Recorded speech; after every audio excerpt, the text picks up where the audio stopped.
Good evening and welcome to another edition of Beer Dad Reviews with me, Dave the Beer Dad. And this is not a beer review, excuse me, this is a supplemental beer review from the last one, the TOØL What The Fudge Imperial Stout. Now, I did the review, and at the time, as I was doing the review, maybe I was buoyant along, getting pulled along by the beer. I got a fraction of that review wrong, and I want to correct it and put it right.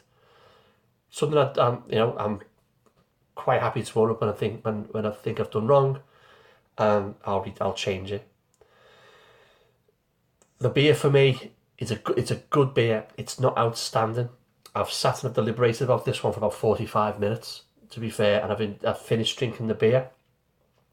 The TOØL beer, the What The Fudge, it needs more body.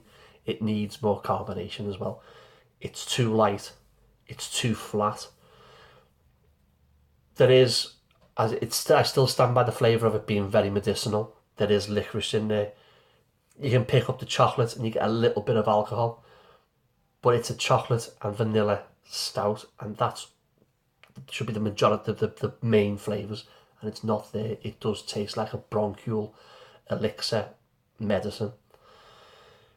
I got it, but then as the beer warmed up, properly come to room temperature, the flavours changed slightly, and it did become more and more medicinal, and it's become more and more uncomfortable and unpalatable. The smell was still exactly, the smell is still there. You get chocolate and you get vanilla, as I described. Now, the beer's gone, and I can still smell the beer in my living room. Still smell the chocolate and the vanilla. Whether it's proper, it's chocolate nibs and real vanilla, and it's just in an abundance, I don't know. Whether it's manufactured, I don't know. I did like the beer. I won't be getting it again. I wouldn't get it again. I think there's just something there that wasn't right about it.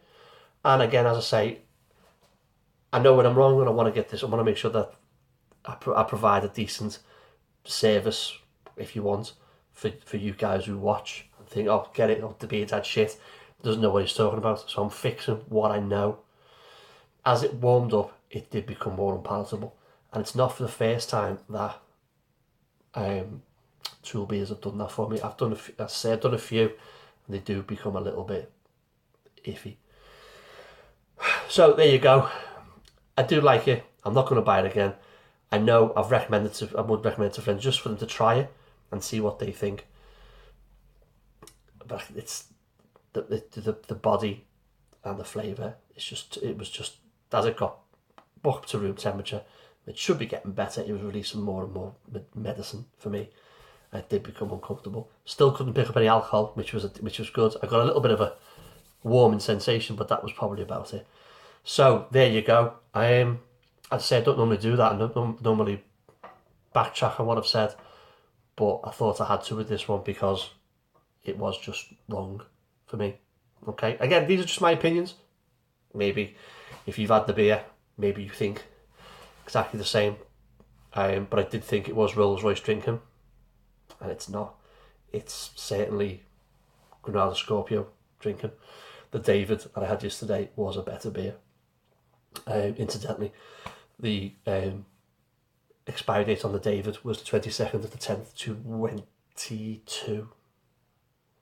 Anyway, I do think TOØL potentially may need to look at some of the way they work, but maybe they don't. Maybe it's just not transferred over from Denmark into this country. It's not. Maybe it doesn't travel well. Who knows? Who knows where it is? But as I say, I'm man enough to know when I'm wrong, and I'm man enough to know that I need to fix it, and I need to fix it. Okay? So, sorry about the original review. This is what I think. I still stand by the aroma. Chocolate, vanilla, butterscotch, toffee, all that caper. But flavour-wise, it just became too medicinal once it became to room temperature. So anyway, there you go. Sorry about that. I'll see you in the next one. It's the Haley Ale.